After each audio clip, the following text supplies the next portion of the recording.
Hello दोस्तों, welcome back to chemistry अड्डा। आज हमारा साइंस डोज 2 है, जिसमें हम लोग रिवर्स ऑस्मोसिस के बारे में पढ़ेंगे। रिवर्स ऑस्मोसिस बहुत ही ज़्यादा इंपॉर्टेंट टॉपिक है। अगर आप साइंस बैकग्राउंड के नहीं हैं, फिर भी इस टॉपिक को आपको पढ़ना चाहिए, क्योंकि ये हमारे डे टू डे लाइफ में बहुत बड़ी भूमिका निभाता है।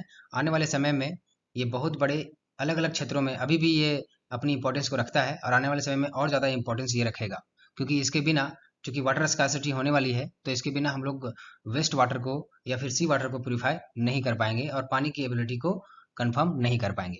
तो ये बहुत ही ज़्यादा इंपॉर्टेंट टॉपिक है, बहुत ही आसान भी है इसको समझना।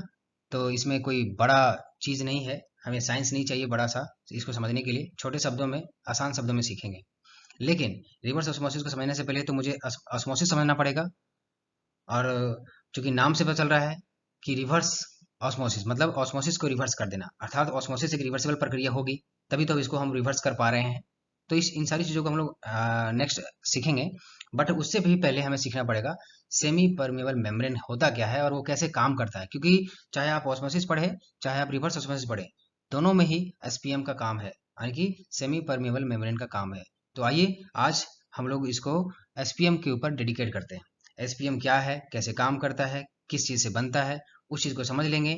और देन फिर हम लोग नेक्स्ट साइंस डोज में ऑस्मोसिस और रिवर्स ऑस्मोसिस किस तरह से हमारे डे टू डे लाइफ में इंपॉर्टेंस रखता है और कैसे काम करता है, उस चीज़ को समझेंगे।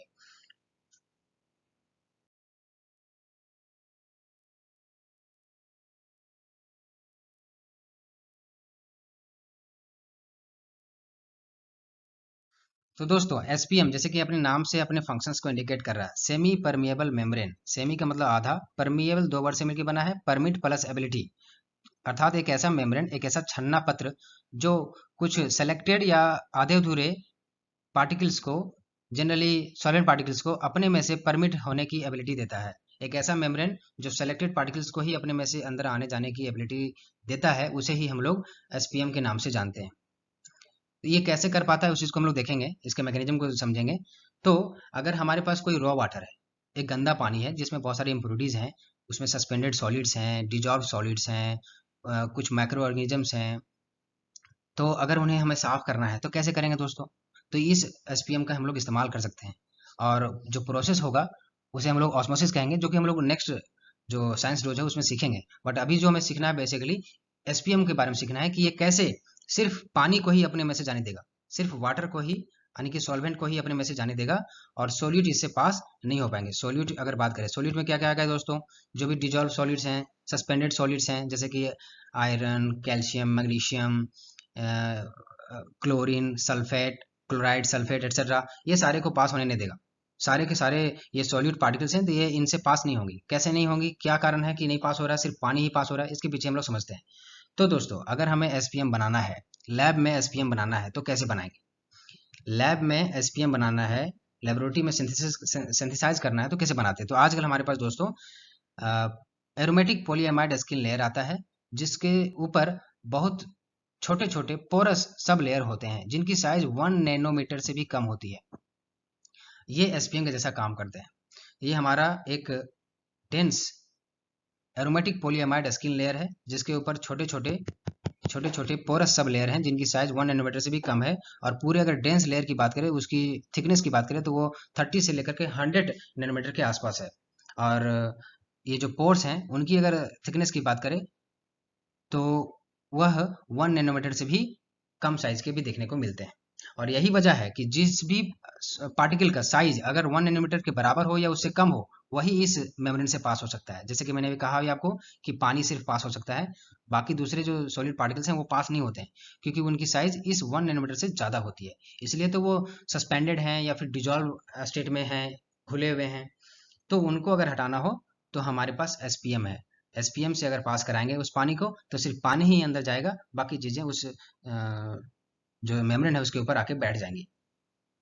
तो ये हमने लोगों ने देखा। अब हम लोग समझते हैं कि किस तरह से एक नेचुरल हमारे पास एसपीएम मौजूद है हमारे आसपास, उस चीज को देखते हैं।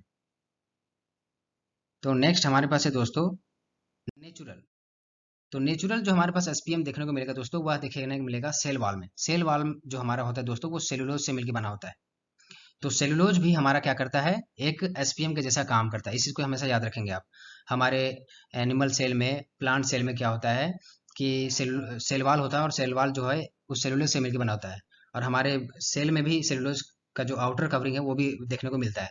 तो बेसिकली एक सेल से दूसरे सेल में अगर कुछ सेलेक्टेड चीजों को ले आना और ले जाना हो तो हमारा ये एसपीएम ही काम करेगा, यानी कि सेलुलोज ही उस एक एसपीएम के जैसा काम करेगा और सेलेक्टेड पार्टिकल्स को ही सेल के एक सेल से दूसरे सेल में जाने देगा। जैसे वाटर को अगर एक सेल से दूसरे सेल में जाना हो तो एसपीएम के थ्रू जाएगा, या दूसरी अगर इंप्योरिटीज हैं तो उनको जाने नहीं देगा। एक तरह से फिल्टर के जैसे काम कर रहा है। अगर हमें सेल बचाना है तो ये सेलुलोज यानी कि एसपीएम है।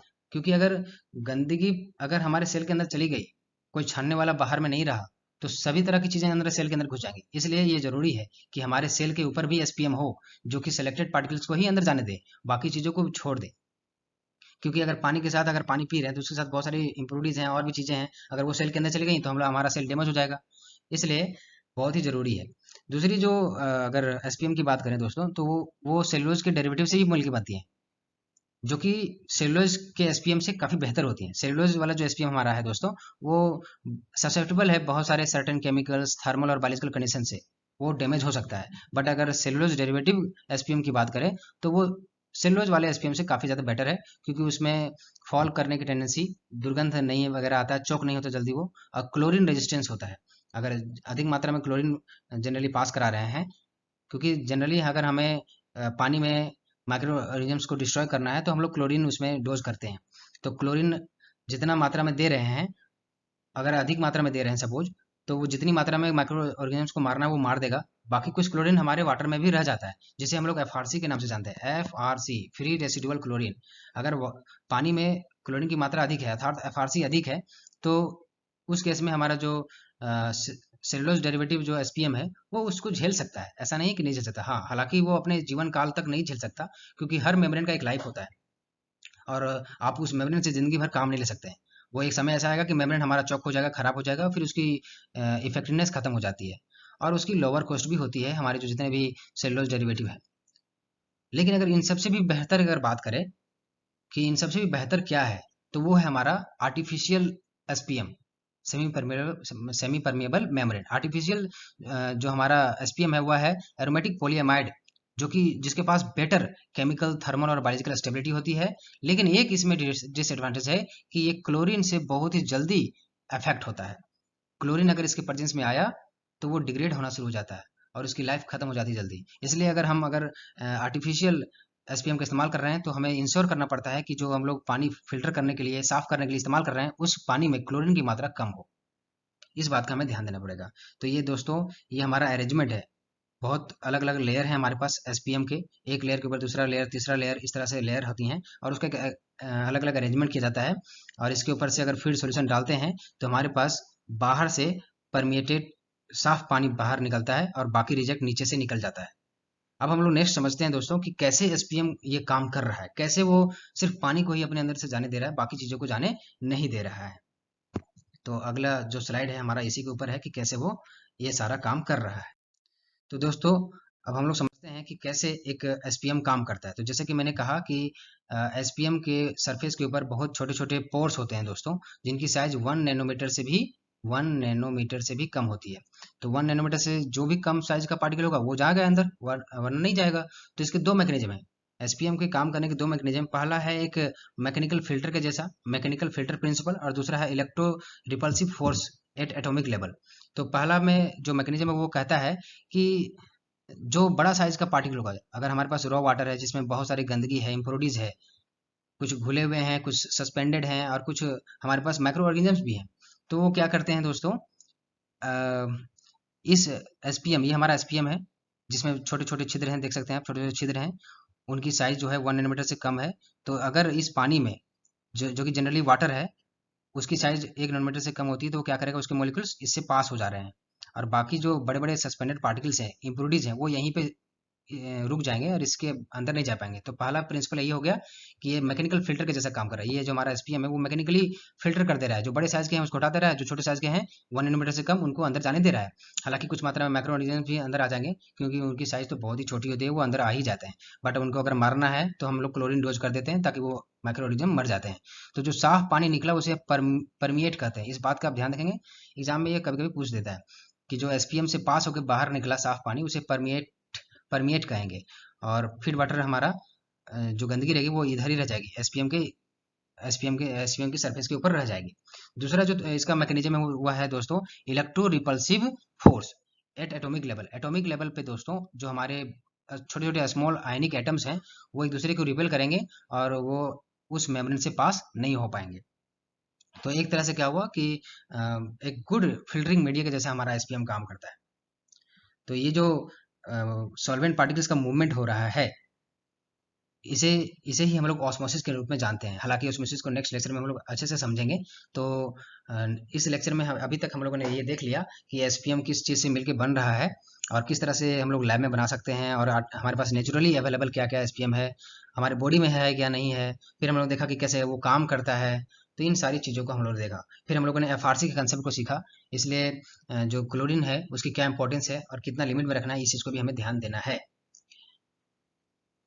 तो अब दोस्तों अब हम लोग नेक्स्ट वीडियो में देखेंगे कि किस तरह से एक एसपीएम का इस्तेमाल करके, सेमी परमेबल मेम्ब्रेन का इस्तेमाल करके हम लोग पानी को फिल्टर कर सकते हैं। किस तरह से हम लोग इंडस्ट्रियल वेस्ट को फिल्टर कर सकते हैं और अलग अलग इंडस्ट्रीज में इसका किस तरह से इस्तेमाल कर सकते हैं। आई होप आपको यह वीडियो इंफॉर्मेटिव लगा हो, हेल्पफुल लगा हो, और इसमें जो बेसिक केमिस्ट्री है एसपीएम के पीछे वो आपको समझ में आया हो। Thanks for watching.